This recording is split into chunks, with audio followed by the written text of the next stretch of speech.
Shalom, shalom, peuple de Dieu. C'est votre sœur Jemima Mpassi. Nous voici à notre deuxième numéro de votre émission Explique-nous. Merci, vous étiez nombreux à nous écrire et que Dieu vous bénisse.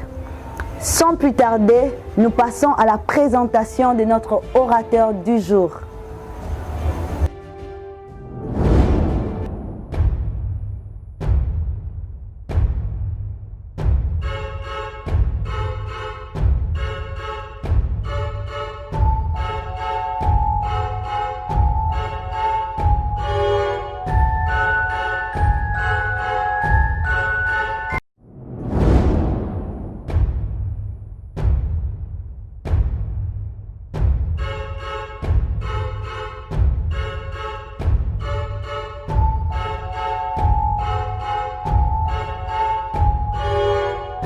Et voilà, merci la régie pour la présentation de notre invité et j'espère que nous avons pris connaissance de notre invité du jour.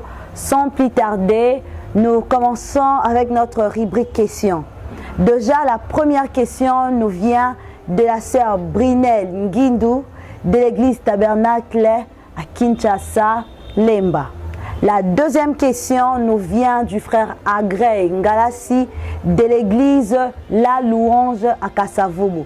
Et pour clore, la troisième question nous vient de la sœur Princia Lotutala de l'église Mission évangélique Les Chandeliers à Kasavubu. Shalom, peuple de Dieu. Nous bénissons le Seigneur pour la grâce qu'il nous fait de pouvoir partager sa parole. Et nous disons merci, n'est-ce pas, aux bien-aimés de Rema Universel Télévision qui nous donne l'occasion de pouvoir partager avec vous la parole du Seigneur dans ce cadre de leur rubrique de l'émission Explique-nous. Nous disons aussi merci à la présentatrice, la sœur Jemima Mpassi, qui nous a tendu son micro afin de pouvoir répondre aux questions. Particulièrement, nous avons 3 questions que nous allons répondre dans ce numéro. Et la première question nous vient de la sœur Brinel Ngindu, dont nous bénissons là elle se trouve, que Dieu la bénisse abondamment. Alors, la question de la sœur se trouve dans le livre de 1 Chronique 22, le verset 23. Je vais lire les textes et je lirai la question, après quoi nous allons essayer de répondre, enfin, non seulement d'éclairer la sœur, mais également d'éclairer toutes les personnes, n'est-ce pas, qui se posent peut-être la même question, mais qui peut-être ajouteront, n'est-ce pas, une connaissance par rapport à la question de notre sœur. Alors, 1 Chronique 22, 3, dit ceci, je vais lire au nom de Jésus. La Bible dit, « Il prépara aussi du fer en abondance pour le clou, des bâtons de porte et pour le crampon, des l'airain en quantité telle qu'il n'était pas possible de le peser. » Alors ici on parle de David qui est en train de travailler pour la construction du temple. Alors la question de la sœur est celle-ci. Pourquoi David a préparé toutes ces choses pour la construction du temple? Vous voyez, parce que même quand on lit, on se rend compte que la valeur des choses qu'il avait préparées le poids était inestimable. On dit qu'il n'était pas possible de le peser parce que ça pesait énormément. Pourquoi David s'est-il investi en cette dimension pour la construction du temple? Pourquoi il a réuni, il a préparé toutes ces choses? Pourquoi ces choses en termes de quantité, au point qu'on ne pouvait même pas le peser? Je crois que c'est dans ça que se trouve la question de notre sœur. Alors, en réponse, nous allons prendre un texte. On va prendre Exode chapitre 25. Et on va prendre Exode 25. C'est là-bas que partira notre réponse. Nous prenons Exode 25, on va prendre à partir du verset 1er et on descendra jusqu'au 8e verset. Écoutez ce que la parole de Dieu déclare. L'Éternel parla à Moïse et dit, par aux enfants d'Israël, qu'il m'apporte une offrande. Vous la recevrez pour moi de tout homme qui la fera de bon cœur. Voici ce que vous recevrez d'eux en offrande, de l'or, de l'argent et de l'airain, des étoffes teintes en bleu, en pourpre, en cramoisi, du fin lin et du poil de chèvre, des peaux de bélier teintes en rouge et des peaux de dauphin, du bois d'acacia, de l'huile pour les chandeliers, des aromates pour l'huile d'onction et pour le parfum odoriférant, des pierres d'onyx et d'autres pierres pour la garniture de l'éphod du pectoral. Maintenant, écoutez le verset 8, il dit, ils me feront un sanctuaire et j'habiterai au milieu d'eux. Et au fait, avant même de toucher la construction du temple, je voulais rentrer avec nous en lisant Exode pour voir au moment où Dieu avait demandé à Moïse, avait orienté à Moïse de construire le tabernacle.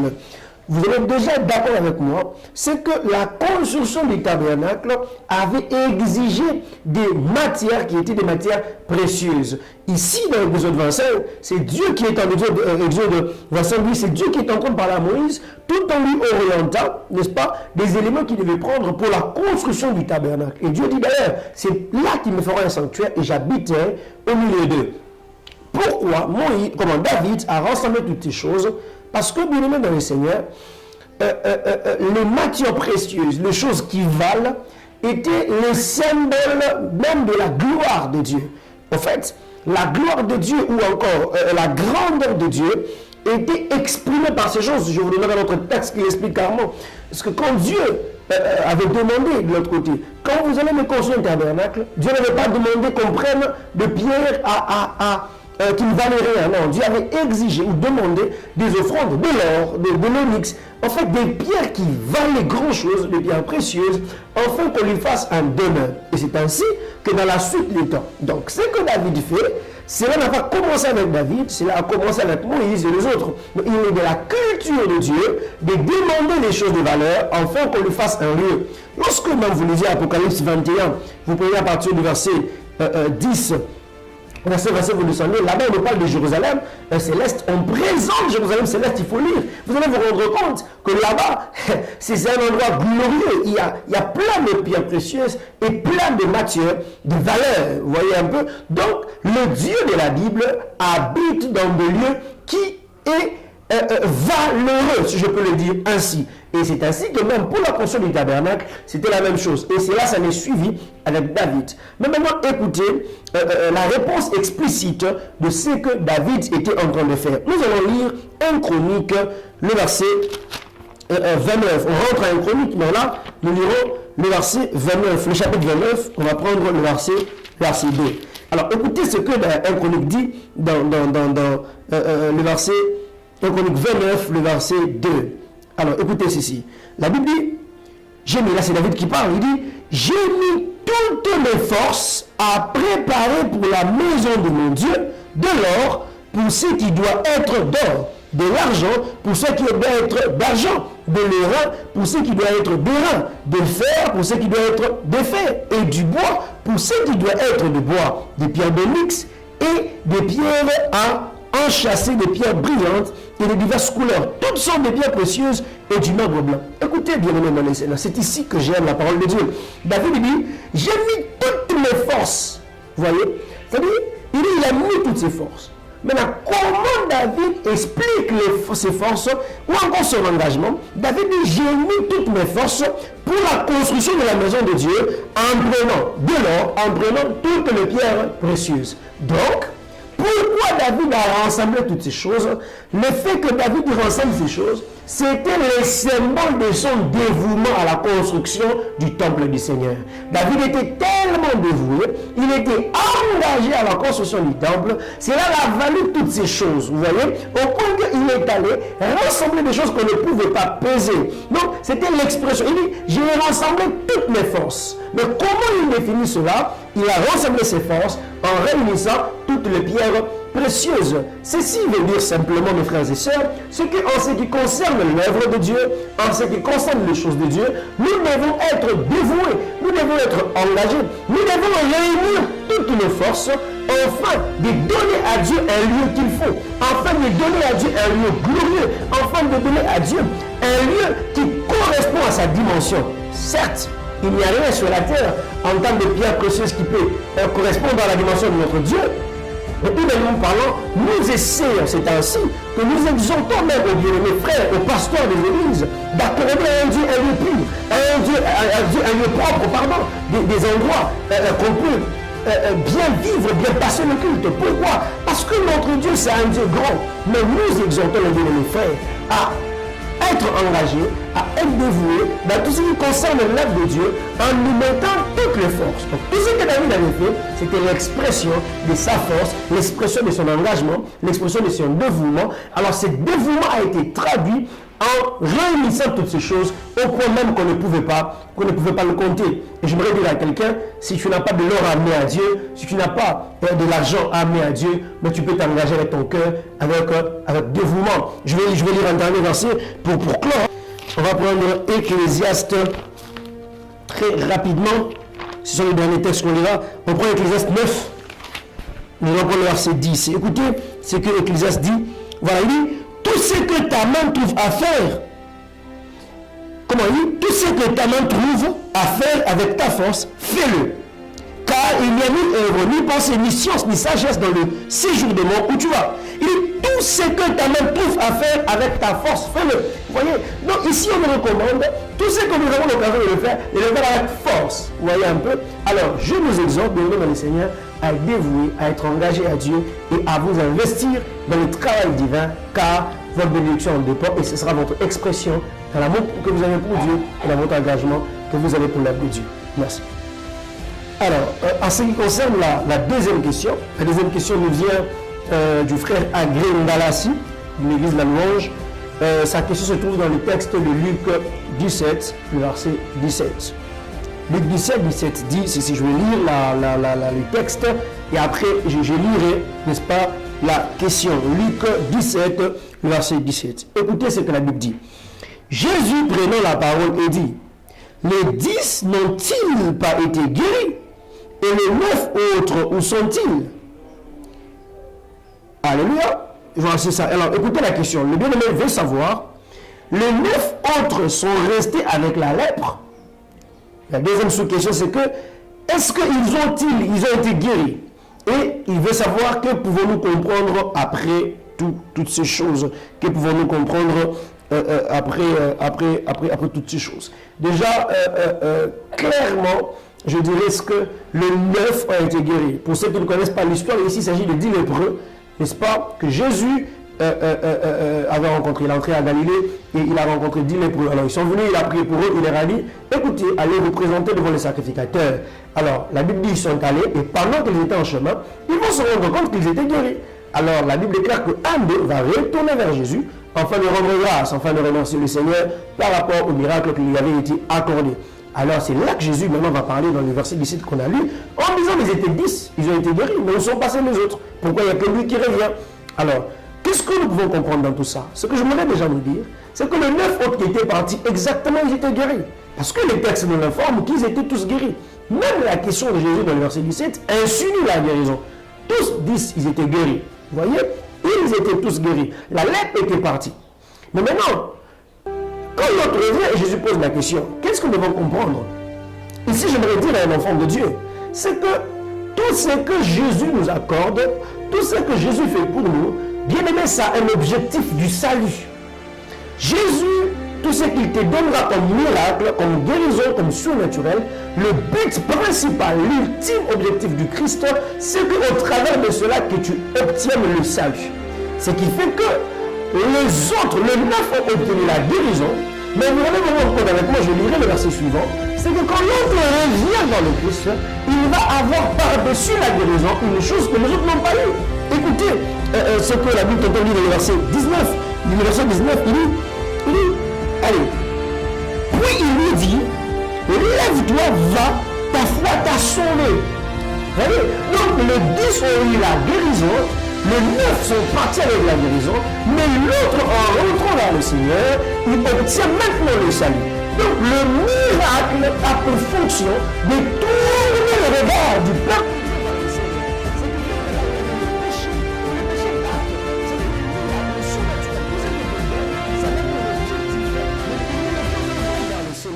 C'est pourquoi nous disons ceci, Église de Dieu, ne pouvons pas derrière le miracle d'abord, mais sachons ceci, à chaque fois que Dieu sera en train de donner quelque chose, son objectif, c'est que nous puissions lui donner la vie. Son objectif, c'est que nous ayons le salut. Plusieurs personnes aujourd'hui ne sont pas exaucées. Pourquoi? Parce que la Bible dit, vous priez, vous demandez, vous ne recevez pas, parce que vous demandez mal. Bien frères et sœurs, demander mal, ce n'est pas dire un mauvais français, non. Demander mal, ce n'est pas, je ne sais pas moi, parler comment, non. Demander mal, c'est de demander en dehors du plan de Dieu. La volonté de Dieu, c'est que nous héritions le royaume des cieux. La volonté de Dieu, écoutez, c'est que la Bible dit, Jean le chapitre 1er, à tous ceux qui l'ont reçu, il a donné le pouvoir de devenir enfants de Dieu. Donc il est venu chez nous, afin de nous sauver. Jésus-Christ est venu sur la terre, afin de nous accorder le salut. Et à chaque fois qu'il y a un miracle qui vient vers le Christ, ce miracle-là annonce non seulement le bonheur de l'homme, mais cela a pour objectif de ramener le cœur de ces personnes vers le Seigneur. C'est ainsi que nous venons vers le Seigneur. La volonté de Dieu, c'est que vous soyez sauvés. À chaque fois que vous demandez un miracle et que vous ne le recevez pas, sachez que votre cœur n'est pas encore prêt à recevoir le Christ. Et quand vous voit, votre cœur n'est pas aussi humble que cela. Votre cœur est avide du miracle, mais non avide de Jésus. Votre cœur n'est pas encore prêt à se plier pour s'approcher du Christ. Le miracle ne vous est pas donné. C'est pourquoi vous allez vous rendre compte. Beaucoup de gens sont là malades. On a beaucoup de malades. On a beaucoup de personnes qui ont des problèmes. Pourquoi? Parce que, frères et sœurs, je voudrais vous dire une chose. Les gens ne sont pas guéris généralement parce qu'ils n'ont pas l'intention de revenir vers le Seigneur. Mais également, la difficulté, c'est quoi? C'est de recevoir le miracle tout en étant loin de Jésus. Voilà encore la plus grande difficulté. Ce qui fait que, ça va vous surprendre ce que je vais vous dire, mais c'est une vérité. Nous avons beaucoup de gens à l'église qui sont venus à l'église parce qu'ils ont le miracle, mais leur cœur n'est pas rapproché vers le Seigneur. Leur cœur n'est pas repentant. Ils ne se sont pas soumis à Dieu. Vous voyez, Jésus dit à cet homme, écoute, ta foi t'a sauvé. Et les 9 autres ont donné le miracle. Ils sont partis. Ces textes nous enseignent aussi, c'est qu'en Jésus, ne courons pas seulement vers l'obtention du miracle, mais soyons en train de courir vers l'obtention du salut. Car on peut mourir avec le sida, mériter le royaume des cieux. On peut mourir avec le coronavirus, mériter le royaume des cieux. Le problème, ce n'est pas le miracle que j'ai ou le miracle que je n'ai pas, mais le problème, c'est ma finalité.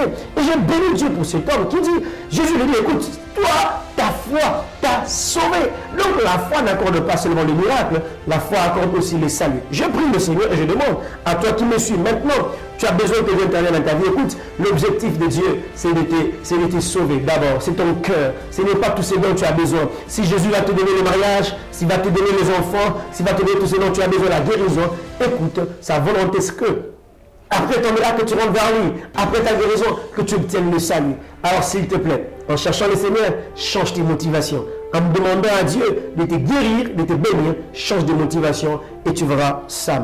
Que Dieu vous bénisse. Alors, pour la troisième question, qui est même la dernière, la question nous vient de la sœur Precia Lotutala. Alors, la question de la sœur se trouve dans le livre de Matthieu, le chapitre 5, le verset 3, que nous allons lire. La Bible dit, « Heureux les pauvres en esprit, car le royaume des cieux est à eux. » Alors, la question de la sœur, c'est que comment être pauvre en esprit? Alors, je ne sais pas répondre à la question telle qu'elle a été posée. C'est-à-dire, avant même de dire comment être pauvre en esprit, il faudrait d'abord définir le concept heureux les pauvres en esprit. Vous voyez, cela va nous faciliter de comprendre. Alors voilà, c'est quoi le concept, à quoi consiste la pauvreté en esprit. Déjà, j'aimerais ici être clair, bien-aimé dans le Seigneur. Je suis un prédicateur de la pureté, je suis un prédicateur de la sanctification, je suis un prédicateur du ciel, mais je prêche aussi la prospérité sur la terre. Et ici, j'aimerais vous dire ceci. Ces textes n'ont rien à voir avec le manque d'argent dans nos poches. Et le pauvre en esprit n'a rien à voir avec le manque d'argent dans son compte en banque, dans son M-Pesa, dans tout ce que vous connaissez. On peut être riche, mais être pauvre en esprit. Et le pauvre en esprit n'a rien à voir. Parce qu'il y a un esprit de la pauvreté qui a été injecté dans les chrétiens, et cela a créé des conceptions telles que il n'y a que les pauvres qui vont au ciel. Non. Écoutez-moi, on peut être riche et aller au ciel. Vous voyez, on peut être riche et je vous conseille, ne mourrez pas pauvre d'argent. Je vous le donne, c'est un conseil que je donne. L'argent n'est pas salutaire, mais je vous le conseille, ne mourrez pas pauvre. La pauvreté d'esprit qu'on parle ici n'a rien à voir avec l'argent. Par contre, un pauvre en esprit, c'est celui-là. Cette pauvreté, c'est dans la façon dont Dieu voit l'homme. Un pauvre en esprit, c'est celui-là qui se présente comme étant dépouillé devant Dieu, malgré tout ce qu'il possède ou il ne possède pas. Vous voyez, un pauvre en esprit, c'est celui-là, je répète, qui se présente dépouillé devant Dieu, qui devant Dieu est un pauvre, il est nul, il n'a rien, malgré que physiquement il possède toutes les choses qu'on peut avoir. Alors je vais lire un texte, cette parabole que Jésus est en train de donner, qui définit exactement ce dont nous sommes en train de parler. Nous allons lire avec vous ensemble le livre de Luc, le chapitre 18, on va prendre à partir du verset 9. Écoutez ce que la Bible déclare.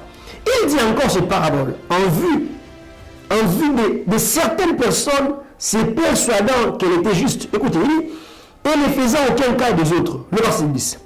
Deux hommes montèrent au temple pour prier. Il y a deux hommes qui montent au temple pour prier. L'un était pharisien et l'autre publicain. Le pharisien debout priait ainsi en lui-même. Oh Dieu, je te rends grâce de ce que je ne suis pas comme le reste des hommes. Vous voyez cet homme, comment il se présente devant Dieu. Lui-même, il fait son apologie, il fait sa publicité. Il dit, oh Dieu, je te rends grâce de ce que je ne suis pas comme le reste des hommes qui sont ravisseurs, injustes, adultères, ou même comme ces publicains. Je jeûne 2 fois la semaine. Je donne la dîme de tous mes revenus. Et écoutez, les publicains, la Bible dit, les publicains se tenaient en distance, n'osaient même pas lever les yeux au ciel. Mais il s'est frappé la poitrine en disant, oh Dieu, sois apaisé envers moi, qui suis un pécheur. Je vous le dis, celui-ci descendit dans sa justice, dans sa maison, justifié, plutôt que l'autre, car quiconque quiconque s'élève sera abaissé, et celui qui s'abaisse sera élevé. Ici, on est en face d'un pharisien et d'un publicain. Vous vous rendez compte que le pharisien, il s'élève, il commence à faire son apologie devant Dieu. Oh Dieu, moi je suis spirituel, je me donne ma dîme, j'aime ceci, j'aime cela. Bien aimé dans le Seigneur, les pauvres en esprit, ce sont ceux-là qui reconnaissent la grâce de Dieu. Les pauvres en esprit, ce sont ceux-là qui savent quel que soit ce que je peux faire, si je le fais, ce n'est pas par moi-même. La Bible dit, ce n'est ni par vos forces, non plus par vos courages, mais c'est par mon esprit. Et ce qui tue beaucoup de chrétiens aujourd'hui, c'est qu'à chaque fois qu'on expérimente dans une autre dimension, on croit que tout ce qu'on fait pour le Seigneur, c'est de notre propre force. Non, là, nous ne sommes pas pauvres en esprit. Et les pauvres en esprit, car ils verront Dieu. Ce sont ces personnes-là qui savent s'abandonner à Dieu, ces personnes-là qui savent se dépouiller devant Dieu. C'est ainsi qu'il y a un homme, nous allons lire son histoire. Qui cet homme? C'est l'exemple parfait d'un pauvre en esprit. Cet homme s'appelle Zachée. Zachée, il était fort riche, hein, le gars. Il avait de quoi survivre. Mais cet homme, il m'a ébloui. Dans Luc, le chapitre 19, je crois que c'est le prochain chapitre, Luc 19. Écoutez ce que la Bible dit de Zachée. La Bible dit, Jésus étant entré dans Jéricho, traversant la ville, et voici un homme riche, la Bible dit un homme commun riche, appelé Zachée, chef des publicains, cherchait à voir qui était Jésus, mais il ne pouvait pas y parvenir à cause de la foule, car il était de petite taille. Il courait en avant et monta sur un sycomore pour le voir, parce qu'il devait passer par là. 5. Lorsque Jésus fut arrivé à cet endroit, il leva les yeux et lui dit, Zachée, hâte-toi de descendre, car il faut que je demeure aujourd'hui dans ta maison. Zachée s'est hâta de descendre et le reçut avec joie. Mais voilà maintenant ce que les gens disent. Voyons cela, tous murmuraient en disant, il est allé loger chez un homme pécheur. Mais Zachée s'est tenu devant le Seigneur et dit, voici Seigneur, je donne aux pauvres la moitié de mes biens, et si je fais tort de quelque chose à quelqu'un, je lui rends le quadruple. Jésus lui dit, le salut est entré aujourd'hui dans cette maison.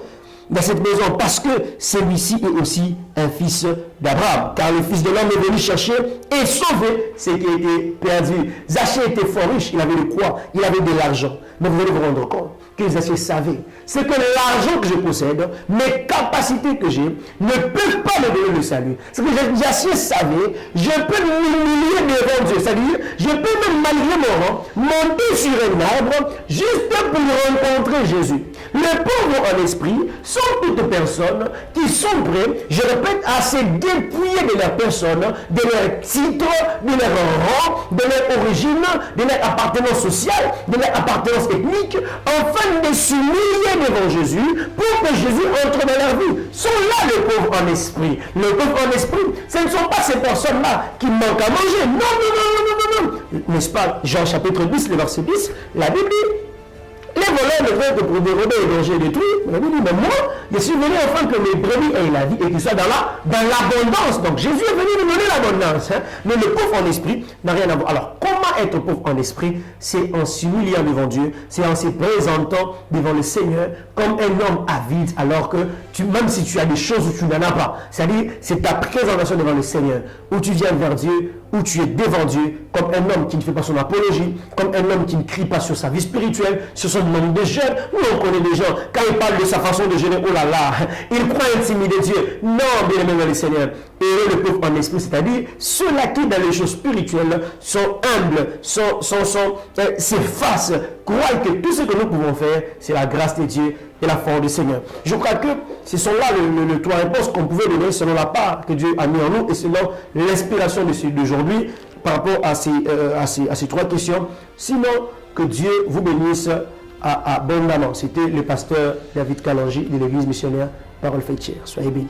C'est concerne l'émission, nous bénissons le Seigneur en tout cas pour non seulement l'initiative, mais cette vision. Et l'émission c'est à encourager, c'est à encourager, à motiver. En tout cas, nous n'hésiterons pas d'être disponibles à l'équipe Réma Universelle Télévision pour le prochain numéro, parce que le but, en tout cas, étant d'édifier les enfants de Dieu, nous bénissons le Seigneur. Il y a beaucoup de gens qui passent du temps dans les chaînes YouTube en train de regarder n'importe quoi. Il y a même des gens qui sont détruits dans ces plateformes. Mais lorsque nous voyons, n'est-ce pas, des organisations pareilles, afin de publier la parole du Seigneur, afin de propager l'évangile, nous devons bénir le Seigneur et nous bénissons ce projet, que cela aille de l'avant et que cela s'étende jusqu'aux extrémités de la terre. Et nous bénissons en tout cas le coordonnateur et toutes les personnes qui tiennent ce grand projet. En termes de remerciement, je remercie, n'est-ce pas, l'équipe et particulièrement le frère Falcon Kassongo. C'est un collègue de longue date. Le cadre, on se connaît. Je bénis le Seigneur en tout cas qui nous garde encore jusqu'à aujourd'hui. Je remercie l'église missionnaire Parole Faite Chair, tous les enfants de l'église et particulièrement ma tendre fiancée, Normine Poyi. Que Dieu la bénisse là où elle est. Et je remercie aussi toute ma famille ainsi que l'église corps du Christ. Que Dieu le bénisse. Aïe aïe aïe, nous étions sérieusement bénis par notre invité du jour et nous tenons à remercier le prédicateur David Kalonji, appelé PDK, de l'église missionnaire Parole Faite Chair, ainsi que ses collaborateurs. Et nous vous disons encore merci, car vous êtes nombreux à nous suivre. Et je vous invite personnellement à vous abonner à notre chaîne Réma Universelle TV.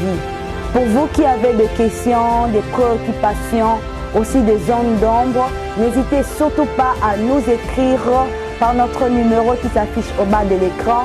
Et par l'aide du Saint-Esprit, nous trouverons un invité qui nous bénira. Nous ne pouvons pas finir cette émission sans pour autant dire un grand merci au groupe Réma. Et nous vous donnons rendez-vous le premier dimanche du mois. Que Dieu vous bénisse.